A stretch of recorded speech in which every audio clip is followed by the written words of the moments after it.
तो 10,000 वर्ल्ड के पिछले एपिसोड में हमने देखा कि दो लोग साउटियान से उसके डिवाइन स्वॉर्ड्स को छीन लेते हैं, साथ ही साथ वह साउटियान को वहां पर कैद भी कर लेते हैं, जिससे वह बाद में उसे अपना स्पिरिचुअल पेट बना सके। अब जैसे ही लिन फैंग को इस बारे में पता चलता है, वह बहुत ही ज्यादा परेशान हो जाता है, क्योंकि अगर किसी ने उसके द्वारा बनाए गए डिवाइन फ्लेम मार्क को साउटियान के सोल के ऊपर से मिटा दिया, तो साउटियान यहाँ पर सभी लोगों के लिए प्रॉब्लम क्रिएट कर सकता है।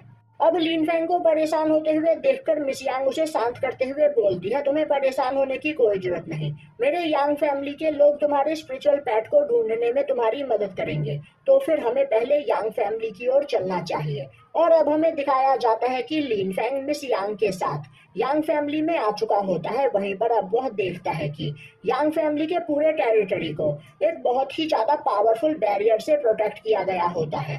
तभी वह छोटी लड़की आगे आते हुए बोलती है, उनके पास अब यहाँ पर बस 12,000 माइल्स की ही टेरिटरी बची हुई है, क्योंकि डीमंस लगातार उन पर अटैक करते हुए उनसे उनकी टेरिटरी को छीनने की कोशिश करते रहते हैं, जिससे वह अपने डीमन किंग को आजाद करवा सके। और उन्हीं डीमंस की वजह से उनके यांग फैमिली के सभी लोग बस इतने से ही एरिया में सिमट कर रह गए हैं। तभी लिन फैंग उस लड़की के पास आते हुए बोलता है, तुम्हें परेशान होने की कोई जरूरत नहीं, एक दिन तुम सभी लोग इन सभी डीमंस को जान से मार दोगे, जिसके बाद तुम इस फॉरबिडन एरिया से बाहर भी जा पाओगे। यह सुनते ही वह लड़की खुश होते हुए बोलती है, एक बार हमारे एंसेस्टर ने हमसे कहा था कि एक दिन दूसरी दुनिया से एक बहुत ही ज्यादा पावरफुल इमॉर्टल यहाँ पर आएगा, जो इन सभी डीमंस को मारकर हमें यहाँ से आजाद कराएगा। तभी लिन फैंग बोलता है, क्या पता तुम्हारे एंसेस्टर की बात बिल्कुल सच हो, पर मैं तो यहाँ पर यही कहूंगा कि किसी दूसरे पर्सन के ऊपर निर्भर रहने के बजाय तुम्हें अपनी पावर को बढ़ाने में ध्यान देना चाहिए, जिससे तुम खुद इन सभी डीमंस को मारकर यहाँ से बाहर निकल सको। अब मिस यांग आगे बढ़ते हुए लिन फैंग को बताती है कि उनके इस टेरिटरी में 3 फैमिली के लोग रहते हैं। सबसे पहले आते हैं यांग फैमिली के लोग, फिर आते हैं क्वीन फैमिली के लोग, और तीसरे नंबर पर है स्वॉर्ड लिनेज फैमिली के लोग। और हमारे इस टेरिटरी को डीमन से बचाने के लिए बहुत ही ज्यादा पावरफुल बैरियर से प्रोटेक्ट किया गया है, जिस बैरियर के पार कोई भी नहीं जा सकता है, और सोल्जर्स 24 घंटे इसकी पहरेदारी करते रहते हैं। यह बोलते हुए वह अपने पास से एक टोकन निकालकर एक सोल्जर को दिखाती है, और अब वह लिन फैंग से बोलती है कि इस बैरियर के अंदर जाने के लिए उनके पास यह टोकन होना चाहिए, वरना वह लोग इस टेरिटरी में नहीं जा सकते हैं। अब मिस यांग का टोकन देखते ही वहां पर खड़ा सोल्जर बोलता है, प्रिंसेस फाइनली आप वापस आ ही गई। और अब वो अपनी पावर का यूज करते हुए उस फ्लाइंग शिप को उस बैरियर के अंदर ले लेता है, और अब वो मिस यांग के पास आते हुए उसे ग्रीट करता है। तभी मिस यांग आगे बढ़ते हुए बोलती है, ब्रदर यांगची, आखिर एंसेस्टर की हालत यहाँ पर कैसी है? यांगची बोलता है, एंसेस्टर की हालत तो अभी ठीक है, पर वह किसी बात को लेकर बहुत ही ज्यादा परेशान है। वह लड़की बोलती है, किस बात को लेकर? तभी यांगची उन्हें बताता है कि अचानक से थोड़ी देर पहले दूसरी दुनिया के कई सारे लोग हमारे फॉरबिडन एरिया में दाखिल हुए, जिनकी पावर बहुत ही ज्यादा इंटेंस थी, और उन्हीं लोगों के बारे में सोचकर एंसेस्टर यहाँ पर परेशान हो रही है। अब यह सुनते ही लिन फैंग सोचने लगता है, जरूर इन लोगों ने मैंगटियान और टाइसेक्ट के बाकी डिसाइबल्स की एनर्जी को सेंस किया होगा, क्योंकि मैं तो इस एरिया से बहुत ही ज्यादा दूर था, तो यह लोग मेरी एनर्जी को सेंस नहीं कर सकते हैं। तभी यांगची लिन फैंग को देखते हुए बोलता है, आखिर आप दोनों के साथ यह पर्सन कौन है? तभी मिस यांग उसे लिन फैंग से इंट्रोड्यूस करवाते हुए बोलती है, ये सीनियर लिन फैंग है, और यह यहाँ पर रास्ता भटक गए हैं, और थोड़ी देर पहले कुछ डीमंस ने हम पर अटैक किया था, तब इन्होंने ही हमारी वहां पर जान बचाई, और अगर यह हमें नहीं बचाते तो हम लोग कभी भी सनफ्लावर पिल को लेकर वापस यहाँ पर नहीं लौट पाते। यह सुनते ही यांगची बोलता है, तो कहीं आप दोनों को ज्यादा चोट तो नहीं लगी, और क्या आपके पास मौजूद सनफ्लावर पिल सेफ है? तभी वह लड़की आगे बढ़ते हुए बोलती है, लिन फैंग ने उन सभी डीमंस को मारकर भगा दिया, और रही सनफ्लावर हर्ब की बात, तो वह हमारे पास बिल्कुल सेफ है। यह बोलते हुए वह यांगची को वह हर्ब दिखाती है। यह देखते ही यांगची खुश होते हुए बोलता है, तब तो आप दोनों को जल्द से जल्द एंसेस्टर सूजू के पास जाना चाहिए, वरना उनकी हालत और भी ज्यादा खराब हो सकती है। अब दिखाया जाता है कि मिस यांग अपने फ्लाइंग शिप के साथ काफी तेजी से यांग फैमिली के मैंशन की ओर आगे बढ़ रही होती है। अब रास्ते में मिस यांग लिन फैंग को बताती है कि इस फॉरबिडन लैंड में आउटसाइड वर्ल्ड से अलग तरह की कल्टीवेशन प्रैक्टिस की जाती है, जिसके लेवल्स भी अलग अलग है। और अब वह लिन फैंग को फॉरबिडन एरिया में प्रैक्टिस की जाने वाली कल्टीवेशन लेवल के बारे में बताते हुए बोलती है। यहाँ पर सबसे पहला कल्टीवेशन लेवल होता है क्यूआई रिफाइनिंग रैलम, फिर आता है बिल्डिंग फॉर्मेशन, फिर गोल्डन एलिक्सर, फिर नासेंट सोल, फिर आता है ट्रांसफॉर्मिंग गॉड, उसके बाद है डिवाइन बॉडी, और फिर हेडाओ, फिर आता है महायान रैलम, और फिर सबसे लास्ट में आता है हेडुजी रैलम। और अब वह लिनफेंग को बताती है कि यह फॉरबिडन एरिया आउटसाइड वर्ल्ड से काफी ज्यादा अलग है, क्योंकि आउटसाइड वर्ल्ड के मुकाबले यहाँ पर बहुत ही ज्यादा मात्रा में स्पिरिचुअल एनर्जी है, जिस वजह से यहाँ के रैलम्स आउटसाइड वर्ल्ड के रैलम्स से बहुत ही ज्यादा पावरफुल होते हैं।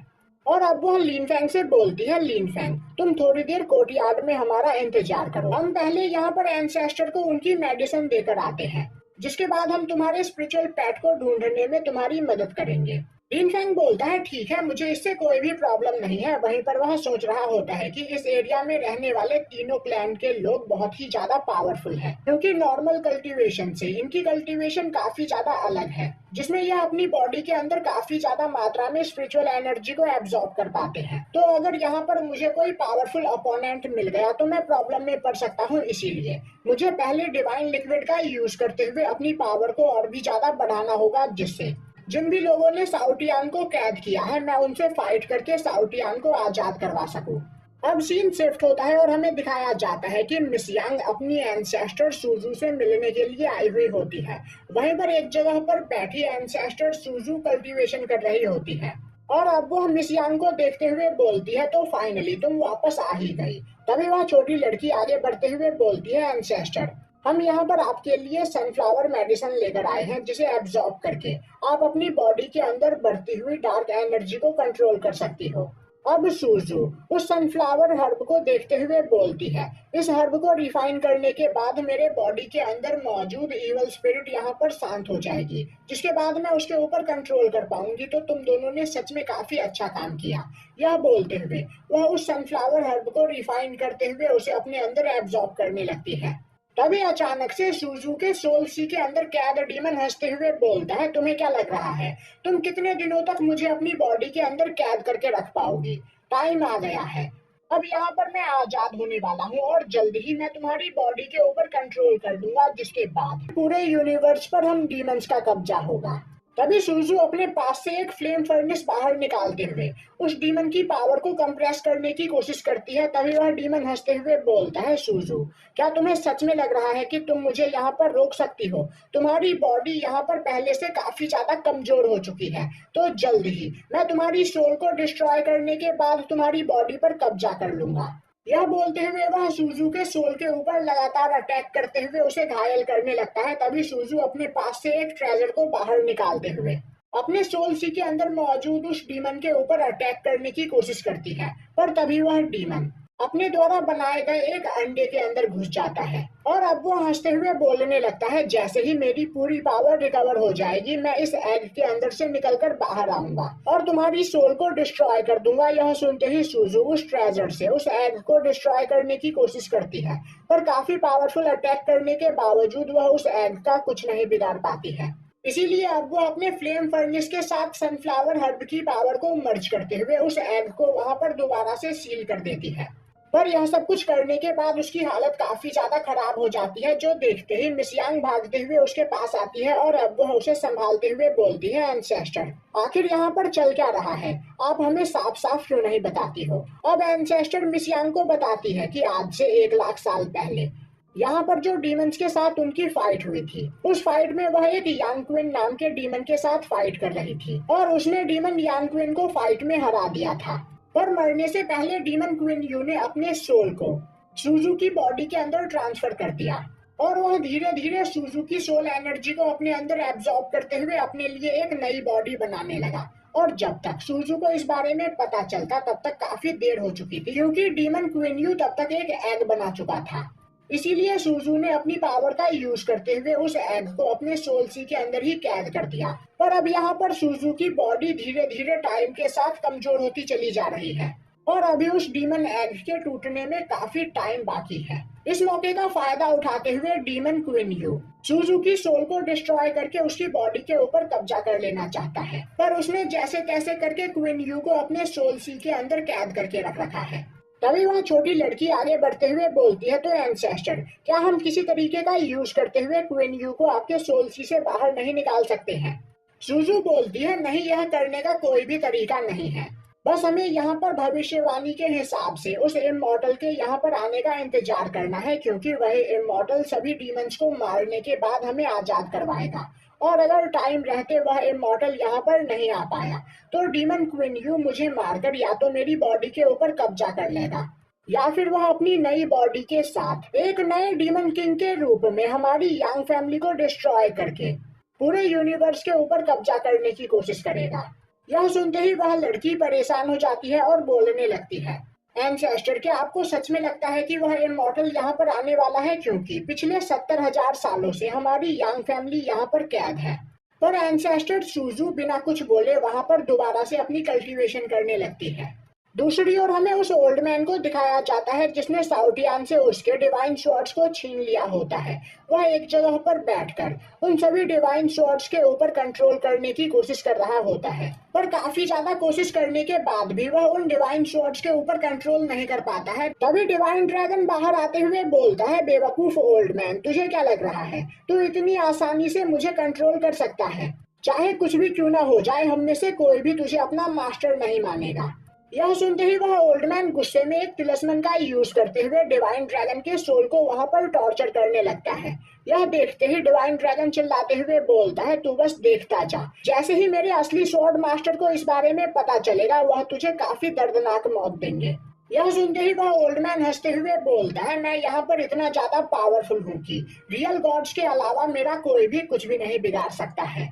यह बोलते हुए वह काफी देर तक उन सभी डिवाइन स्वॉर्ड्स को टॉर्चर करता है, पर इसके बावजूद जब वह उन पर कंट्रोल नहीं कर पाता है तो वह उन्हें दोबारा से अपने स्पिरिचुअल बॉटल के अंदर रख लेता है और बोलता है, बस एक बार मैं इन तीनों डिवाइन स्वॉर्ड के ऊपर कंट्रोल कर लूं, तब मेरी पावर भी एक रियल गॉड के बराबर हो जाएगी, जिसके बाद मेरे सामने खड़े होने की किसी की भी हिम्मत नहीं होगी और फिर इस पूरे एरिया पर मेरा कब्जा होगा। तभी उसका ग्रैंडसन भागते हुए उसके पास आता है और बोलता है, ग्रैंडफादर, मिस यांग और मिस यंग वापस लौट आए हैं। साथ ही साथ इस बार वह अपने साथ दूसरी दुनिया के किसी इमॉर्टल को भी अपने साथ लेकर आए हैं। तभी वह लड़की बोलती है, मास्टर, मैंने यह पता किया है, एंसेस्टर सुजू ने सनफ्लावर हर्ब की पावर को अपने अंदर एब्जॉर्ब करते हुए अपने सोल सी के अंदर छिपे हुए डीमंस पर कंट्रोल करने की कोशिश की, पर वह डीमन अब पहले से भी ज्यादा पावरफुल हो चुका है, तो वह जल्द ही एंसेस्टर सुजू को मार देगा। यह सुनते ही ओल्ड मैन खुश होते हुए खड़ा होता है और बोलता है, मुझे इसी दिन का तो इंतजार था। तभी उसका ग्रैंडसन हंसते हुए बोलने लगता है, ग्रैंडफादर, एंसेस्टर सुजू के मरने के बाद आप हमारे यंग फैमिली के नए एंसेस्टर बन जाओगे, जिसके बाद आप यहाँ पर जो चाहे वह कर सकते हो। यह सुनते ही वह ओल्ड मैन वहाँ पर जोर जोर से हंसने लगता है और यहीं पर यह एपिसोड खत्म हो जाता है।